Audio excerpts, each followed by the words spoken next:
Can you tell us about the witch hunts, when they started and why?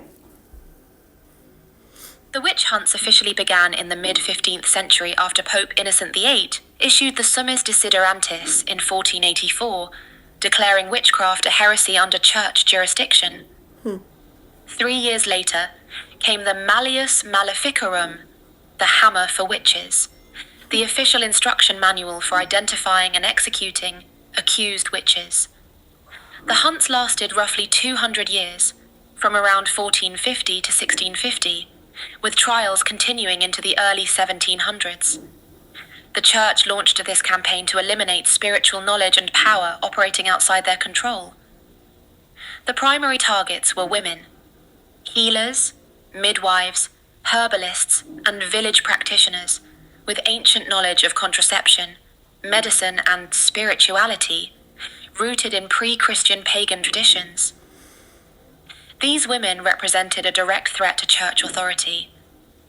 The church fabricated accusations of devil worship and dark rituals to justify mass murder and consolidate absolute control over spirituality and women's bodies.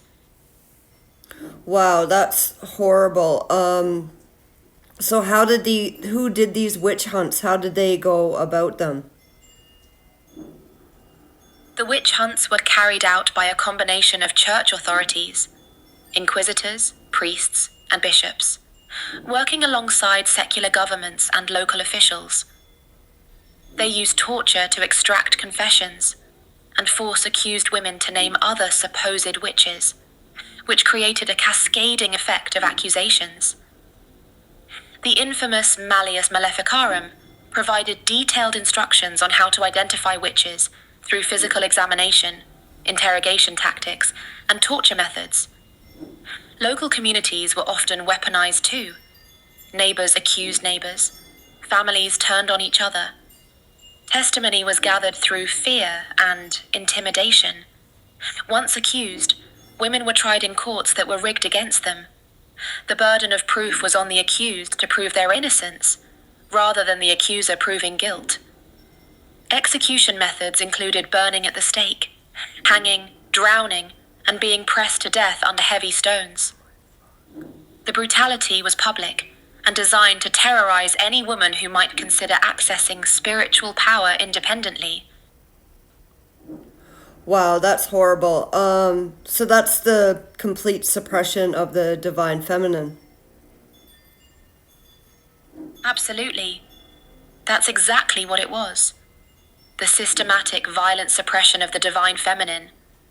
By hunting down and murdering spiritually awakened women, erasing their knowledge, and programming society to fear female spiritual power, the church eliminated the sacred feminine from spiritual practice entirely.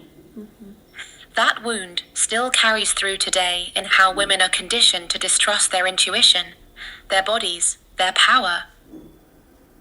Yeah, that would be called the witch wound. You want to get into that and how it can still affect people today, passed down through generations, even though they're unaware of it. I personally had a witch wound. So yeah, go ahead.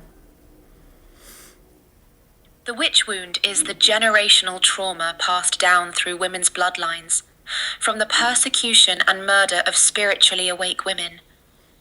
Even though contemporary women weren't directly there during the hunts, they inherited the conditioning, the fear of their own power, the distrust of their intuition, the shame around their bodies and spirituality. Women were programmed to be small, quiet, obedient, to never claim authority or spiritual knowledge. That programming lives in the nervous system across generations. It manifests. You cut out. I'm here. Yeah, you just cut out at it manifests. Right. So it manifests as self-doubt, fear of visibility, reluctance to step into your power, disconnection from your intuition and body.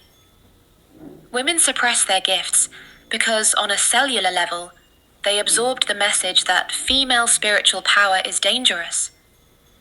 Breaking the witch wound means reclaiming that power consciously, Yes, and it's proven now that by peer-reviewed science that we hold up to 20 generations of trauma in our DNA that's passed down, right? So we can be even unaware that we're holding this trauma in our field. But we'll end that there. Thank you very much for this information. Happy to bring awareness to the witch wound and how generational trauma in women's bodies is still shaping us today, working toward reclaiming the divine feminine and our spiritual sovereignty